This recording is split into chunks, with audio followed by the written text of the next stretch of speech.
Deixa eu te perguntar uma parada pra vocês, ó, sobre ainda esse lance de ficar vivo mais tempo e tal. Quando o Cariani tá lá puxando o ferro dele aí, deixando esses bração bonitos, deixa eu ver o bração aí. Cadê? Não, assim. Olha lá. Deixando esse bração aí transão.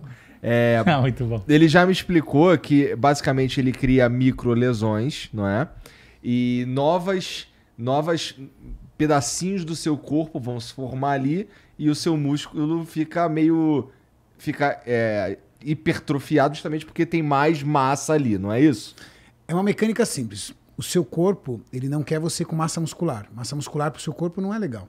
Porque massa muscular consome energia. E a nossa herança dos nossos ancestrais, mamíferos, é reprodução e dormir, descansar. Então, gordura, segurança, massa muscular consome energia o mínimo possível. Quando você realiza uma atividade de força, na academia ou qualquer outro tipo de atividade que necessita força, o seu tecido muscular passa por um processo de contração para poder erguer aquele peso ou realizar o exercício ou a força física, que seja você carregar uma sacola, uma pessoa idosa carregar uma sacola do supermercado. Uhum. Aquele esforço que o seu tecido muscular realiza, ele passa por um super esforço. O seu organismo é capaz de fazer a leitura disso e falar, opa, houve um microlesionamento, ou seja, eu gerei um processo inflamatório ali, causado por um esforço em excesso. Diante disso, eu preciso mandar substrato energético e outros componentes para que eu trate aquele tecido muscular e permita que ele seja maior e mais forte para resistir àquele esforço. Então, uma senhora idosa que vem carregando a sacolinha, ela está fazendo uma atividade física. E a gente está falando uma nesse senhora caso... que sobe uma ladeira, ela tá fazendo um senhor que sobe uma ladeira está fazendo uma atividade física. E a sociedade que nós vivemos hoje empurra você a pouquíssima atividade física. E essas atividades físicas que fazem parte do nosso dia a dia vai fazendo com que você perca massa muscular, porque você não precisa disso. Mas aí quando você sofre esse processo inflamatório e tal, é correto dizer que novas células vão parar naquele tecido muscular? Sim, exatamente. Você produz um tecido muscular a partir de aminoácidos essenciais, aminoácidos não essenciais e outras substâncias que são capazes de produzir tecidos, células. Então, se a gente extrapolar isso daí, por que a gente morre de velhice? Porque os nossos órgãos param de funcionar, basicamente, não é? Segue ali. Porque, na verdade, não é que seus órgãos param, porque você vai envelhecendo, as suas células vão envelhecendo, a sua capacidade de reprodução celular vai se comprometendo. Essa capacidade de reprodução celular vai se comprometendo porque o mecanismo de geração delas vai ficando cansado. Porque, literalmente, você vai envelhecendo. Esse é o envelhecimento. É isso. É um processo fisiológico que o ser humano é incapaz de controlar e que não faz sentido. Não deveria fazer sentido. Você, teoricamente, deveria ser assim. Vamos lá. Se você acredita em Deus na Bíblia, teoricamente você foi uma máquina que foi criada para viver eternamente. Porque o seu organismo é capaz de regenerar e renovar células. Mas, por um processo fisiológico, como se fosse uma falha, você vai envelhecendo. E você não consegue fugir disso. Então, era aí que eu queria chegar mesmo. Porque, assim, nesse sentido, se a gente conseguisse renovar esse sistema, teoricamente, a gente seria imortal. Se você burlar, vamos assim, quem acredita, por exemplo, em Deus, se você burlar essa... Porque, na Bíblia diz que isso foi uma punição que nós recebemos, não é verdade? Porque nós nascemos para ser eternos e aí como a gente foi lá e mordeu da maçã, que cada um tem uma teoria do que é maçã, recebemos essa punição. Se você conseguisse burlar essa punição, você viveria eternamente. Porque você é capaz de regenerar as suas células, teoricamente, pelo menos isso. Só que o ser humano é uma parábola, né? Ele vai, depois ele... Mas eu acho que a resposta disso está na genética, né? Porque, isso é genética. Então, isso é genética. Só para ter um ponto aqui... Tua lanterna tá ligada. Tá ligado. Eu vi, por exemplo, um podcast até seu, falando com o Paulo Musi, e a genética do Musi é a genética, né? Do Superman, né? Então, mas o Muzi, ele come não sei quanto tempo. Isso mesmo. Tem um meme da minha mais o Muzi. Tem um meme. Então, por exemplo, eu até fui procurar a fonte do que aquele chinês fez. Olha só o que ele fez. Ele alterou geneticamente é, gêmeas, os genes modificados que pudessem resistir ao vírus da AIDS do pai.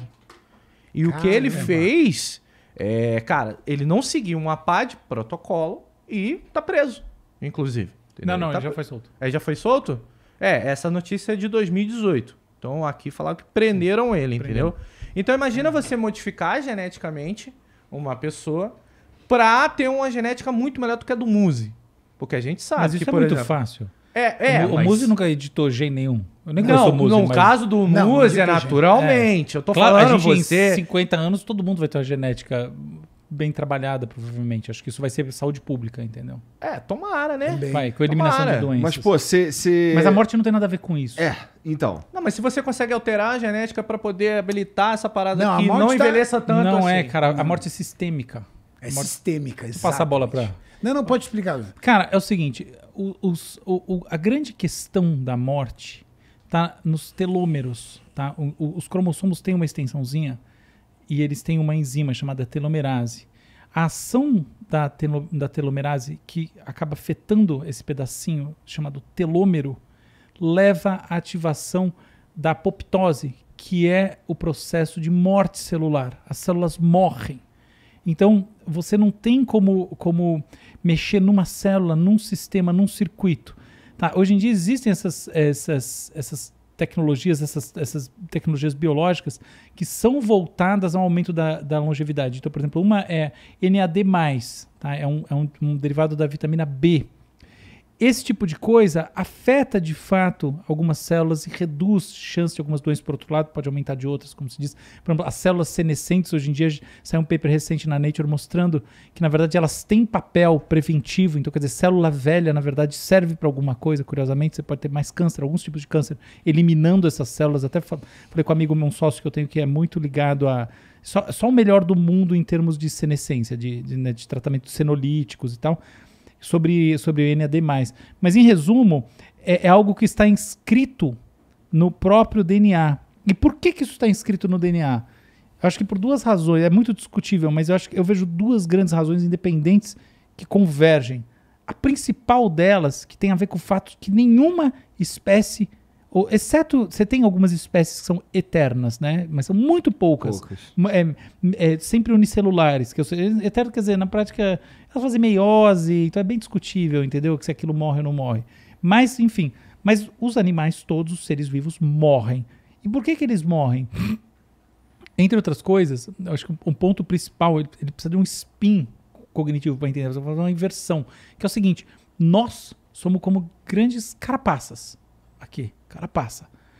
O que de fato é vetor da evolução é o código genético. O gene quer se propagar, não o fenótipo. Nós sentimos que nós queremos nos propagar, nós fazemos as coisas para nos propagar pelo mundo e termos a melhor vida, etc e tal. Por exemplo, hoje em dia a gente tem menos filhos, mas o conceito é alocar mais energia e recursos no filho, que na verdade aumenta a adaptabilidade. Você vê que a mortalidade infantil, etc., declinou dramaticamente. Então existe uma adaptabilidade. Acontece o quê? Que se você olhar do ponto de vista sistêmico das espécies todas, se todo mundo começa a viver horrores, a quantidade de recursos para as próximas gerações declina. E com o declínio desses recursos, a propagação dos genes declina. Então, como nós somos apenas o invólucro da transmissão genética através da transversal ao tempo, a passagem do tempo, do ponto de vista adaptativo para os genes, é desadaptativo, é desvantajoso. Então, é fundamental que as espécies morram. Por exemplo, entre os seres humanos, você acha que tem mais gente viva ou morta? Muito mais gente morta. Você tem 8 bilhões de vivos para mais ou menos mais de 100 bilhões de mortos. Então, você pensar uma pessoa, qual que é o mais provável? O que aconteceu com essa pessoa? Essa pessoa está morta. Pensa numa pessoa aleatória que um dia viveu. O mais provável é que ela esteja morta. Muito mais provável. 10 para 1. Mais que 10 para 1. Então, entende? Então, existe essa questão que, assim, se os animais vivessem indefinidamente, não haveria transmissão genética e, portanto, curiosamente, a vida teria desaparecido. Ou assim que eles morressem, eles iriam desaparecer. Porque justamente, eles iam desaparecer e morrer de fome. Então, quer dizer, olha só que engraçado. Morrer é mais adaptativo Se você pensar que você é o seu prolongamento genético, seus filhos e os seus ancestrais, é mais adaptativo para vocês, como linhagem, que você morra do que você fique vivo. Pelo contrário, você ficar vivo, acaba a espécie. Olha que curioso. Ou seja, né, a gente morre para continuar vivo. Perfeito. A gente definiu legal, né, cara? maravilhosamente. A gente morre para continuar vivo, como linhagem. Então essa é a primeira razão. A segunda é o seguinte, as células humanas, e na verdade todos os animais, elas são baseadas nos elementos que estavam disponíveis no planeta nos momentos que elas surgiram, tá? Então você tem, a gente teve a chamada explosão cambriana. Então o período cambriano foi um período extremamente fundamental para o desenvolvimento das células, das estruturas celulares que a gente conhece hoje em dia, tá? Do RNA, inclusive. Tá? Na verdade o RNA é anterior, mas a forma atual, como ele se organiza em relação ao DNA, como todas essas coisas de síntese se dão, genéticas, isso tem muita a explosão cambriana explica boa parte. O que acontece? O que estava disponível ali? Fósforo, sódio, o mar teve um papel fundamental nisso, lipídios, sacarídeos, um monte de molécula frágil. Sacarídeos são carbonos, é uma molécula frágil, ele sabe muito mais do que eu, isso que é químico. Mas enfim, são coisas, você tem que pensar assim, não é que você inventa o negócio, é que o negócio é feito do mundo, a gente é feito do mundo, não tinha vida e tinha umas coisinhas lá. E são essas coisinhas que são a gente, então elas são frágeis. Os açúcares são frágeis, você faz assim, ele se dissolve o açúcar. Esse é o problema. Então, basicamente, a morte é uma questão de você interpretar. De repente, a gente é eterno e nem sabe disso. Do ponto de vista de linhagem, a gente vem sendo há 100 mil anos. Então... Cara, eu vou te falar uma coisa até interessante, que eu percebi esses dias em casa. Tantan fez um cocô. E eu fiquei com... não, o meu cachorro. Meu filho, né? Sou pai de pet. Não tem vergonha de falar essa porra em público? Não, presta atenção, caralho. Eu fiquei com preguiça de pegar o cocô dele no jardim. E ficou lá e eu esqueci. O cocô virou um cogumelo bonitão, mano. Ou seja, nasceu uma vida ali. Nossa, então, basicamente, é poético. É poético, brother. Na verdade, ele viu do zebu e ele foi lá e ó. Pensei. Não então, do fiz. cocô veio o shiitake. Vem um chitacão grandão, tô falando sério. Falando sério, pensa no... Então aquela frase tipo, do pó viemos, ao pó voltaremos, faz todo sentido. E tipo, a morte, de repente, é interpretada... O luto, no caso. O luto é mais pra gente do que pra aquela pessoa que morreu. Porque... mas que dúvida, né? Não, sim, porque às vezes a gente tá triste porque aquela não pessoa é pra mãe morreu, daquela pessoa, eventualmente.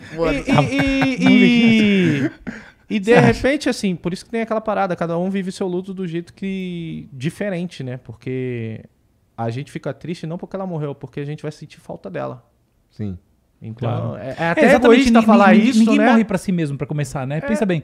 É que nem assim, falar, nossa, mas eu tenho tanto... É curioso o medo da morte mesmo. Ai, que medo, que medo. Cara, o que você tava pensando entre as 3 e as 5 da manhã? Que tal porra nenhuma, entendeu? É a mesma coisa. Então, o que vai acontecer? Nada. Então, o luto ele é uma coisa meio que egoísta, que é você vai sentir falta de uma pessoa. Diria, então, autocentrada, não egoísta, né? Eu acho que tem uma coisa, na verdade, social do amor também, sabe? Não é só egoísta. Porque a gente, quando a gente louva uma pessoa... egoísta inconsciente, que você não para pra pensar que é egoísta, mas assim... Eu diria autocentrado, mas não egoísta, né?